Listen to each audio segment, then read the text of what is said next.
Welcome to my channel. और आज हम पढ़ने जा रहे हैं ग्राफ थ्योरी का टॉपिक कट सेट मैट्रिक्स।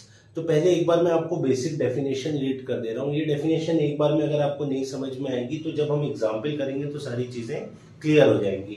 तो सबसे पहले एक बार रीड आउट करते हैं इसकी definition.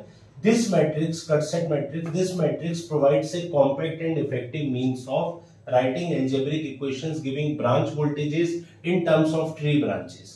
A cut set consists of one and only one branch of the network tree together with any number of links which must be cut to divide the network in two parts. अब इसको एक example से समझते हैं। Suppose ये graph दिया हुआ है। इस ग्राफ को अगर आप ध्यान से देखें तो इसमें नंबर ऑफ नोड्स कितने हैं? 1 2 3 4 5 6 ABCDEF 6 नोड्स हैं और ब्रांचेस अगर आप देखेंगे तो 9 ब्रांचेस हैं। तो सबसे पहला स्टेप अगर आपको कट सेट मैट्रिक्स बनाना है तो सबसे पहले आपको इसका एक ट्री बनाना पड़ेगा। ट्री के बारे में मेरा जो वीडियो है उसका डिस्क्रिप्शन आपको लिंक में मिल जाएगा। और ये ट्री मैंने एक रैंडम ट्री चूज कर लिया। फिर भी एक बार आपको बता देता हूं ट्री क्या होता है। बेसिकली ग्राफ का वो पार्ट होता है जिसमें सारे नोड्स इंक्लूड हो, नोड्स सारे इंक्लूड हो, कोई भी नोड्स इस तरह से छूटे नहीं। और ट्री में कोई भी क्लोज लूप नहीं होता। क्लोज लूप मतलब इस तरीके का कोई पार्ट नहीं होता, क्लोज लूप नहीं होता, ये ट्री होता है। अब यहाँ पे एक बात ध्यान देने वाली है, अगर दो स्टूडेंट इसको सॉल्व कर रहे हैं तो हो सकता है किसी ने ये ट्री यूज किया हो, कोई ये ट्री भी यूज कर सकता है। रैंडम ट्री मैंने पहले से बना के रखा है, ये ट्री भी यूज कर सकता है। इसके अलावा भी कोई ट्री यूज कर सकते हैं। तो आपको ध्यान रखना है सबका ट्री यूनिक हो सकता है। अब यहाँ पे क्या होगा, जैसी ब्रांचेस है वो मैंने वहां के वैसे ही का वैसे ही यहाँ पे लिख दिया है। 2 7, ये हो गया आपका 6 और ये हो गया आपका 5। जो ट्री की ब्रांचेस हैं इनको हम कहते हैं ट्विक्स। ट्री की ब्रांचेस को हम कहते हैं ट्विक्स।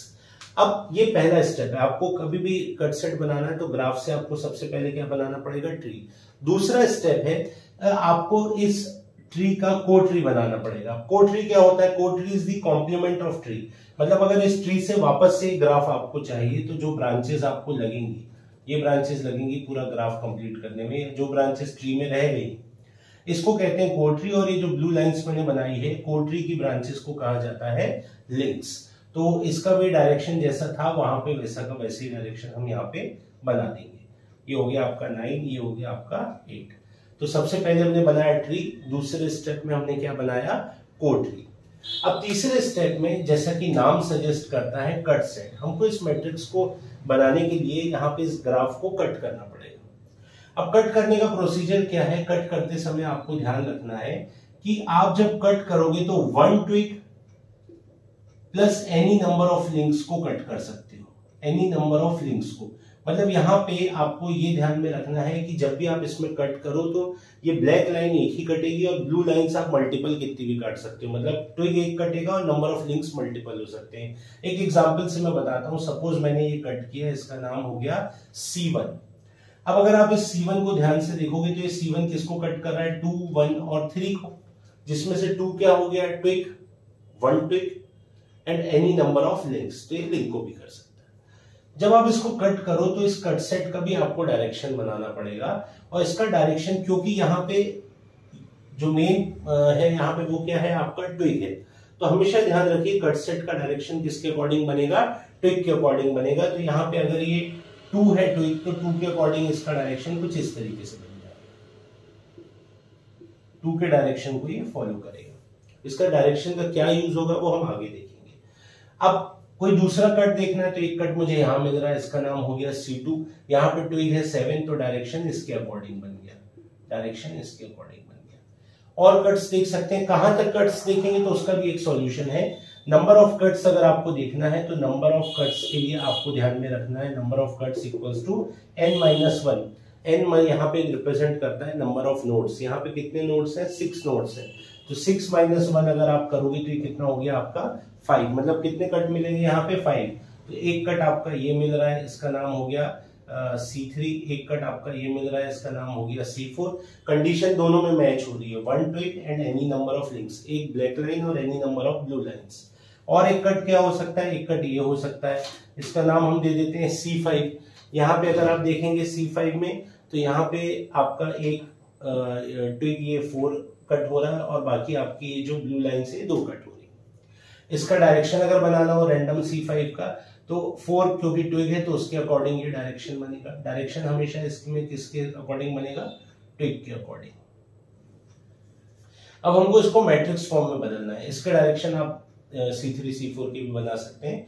अब इसका जो मैट्रिक बनता है कट सेट मैट्रिक्स, वो इस तरह से बनता है, कट सेट इनटू ब्रांचेस। अब कट सेट इनटू ब्रांचेस, तो नंबर ऑफ कट सेट कितना है यहाँ पे n-1, और ब्रांचेस को हम b ले लेते हैं तो ये हो गया n-1 इंटू b।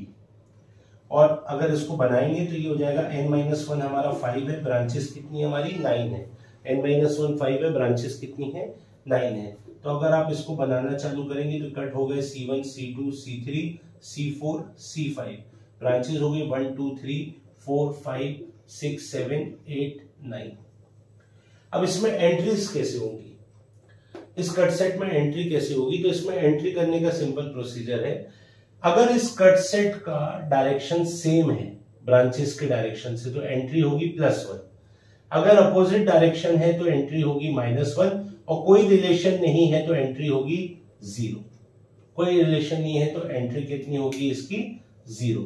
ये एग्जांपल करेंगे तो आपको क्लियर हो जाएगा। इस C1 को चेक करिए, C1 किसको कट कर रहा है 1 2 एंड 3 को। देखिए C1 की एंट्री को हम चेक करते हैं, तो C1 की एंट्री को अगर चेक करें तो ये C1 है हमारा, और थोड़ा सा डायग्राम क्योंकि बोर्ड में जगह कम है तो थोड़ा सा ऐसा पजल लग रहा है, पर आप जब कॉपी में बनाया हुआ आपने तो ये थोड़ा सा बड़ा डायग्राम बनाइएगा। अब C1 किसको कट कर रहा है, अगर आप देखें तो यहाँ पे थी ब्रांच नंबर 1, ये 1 ब्रांच थी 1, और यहाँ पे था आपका 2, 1 2 और 3 को कट कर रहा है, 1 2 और 3 को। तो बाकी ब्रांच से कोई लेना देना नहीं है कट सेट C1 का, तो नो रिलेशन में क्या हो जाएगा 0। 5 6 7 8 9 में क्या आप एंटर कर देंगे 0। अब इस C1 का डायरेक्शन और 1 का डायरेक्शन, 1 कुछ इस तरीके से था ऊपर की तरफ और ये डाउनवर्ड जा रहा है C1, तो इनका डायरेक्शन अपोजिट है, तो अपोजिट डायरेक्शन में आपको क्या एंट्री करनी है -1। अब यहाँ पे आपका था 2, तो ये C1 का डायरेक्शन और 2 का डायरेक्शन सेम डायरेक्शन है, तो ये कितना हो जाएगा आपका +1, और सेम होगा भी क्योंकि ट्विग के डायरेक्शन को देख के हम क्या बनाते हैं कट सेट का डायरेक्शन। अब इस C1 का डायरेक्शन और 3 का डायरेक्शन अगर आप चेक करेंगे तो ये भी सेम है, तो ये क्या हो जाएगा आपका +1। 4 वाली टर्म से कोई लेना देना नहीं है, 4 भी 0 रहेगी। एक एग्जांपल से समझ नहीं आया हो तो हम दूसरा एग्जांपल देखते हैं। हम ये C5 को चेक करते हैं, C5 लास्ट एंट्री। तो C5 को अगर आप देखेंगे तो C5 किसको कट कर रहा है 9 4 और 3 को, तो 9 4 और 3 को छोड़ के बाकी सारी टर्म्स जो हैं वो बाकी सारी टर्म्स आपको क्या करनी है 0, क्योंकि उनसे उस कट सेट का कोई रिलेशन नहीं है। अब एंट्रीज चेक करते हैं।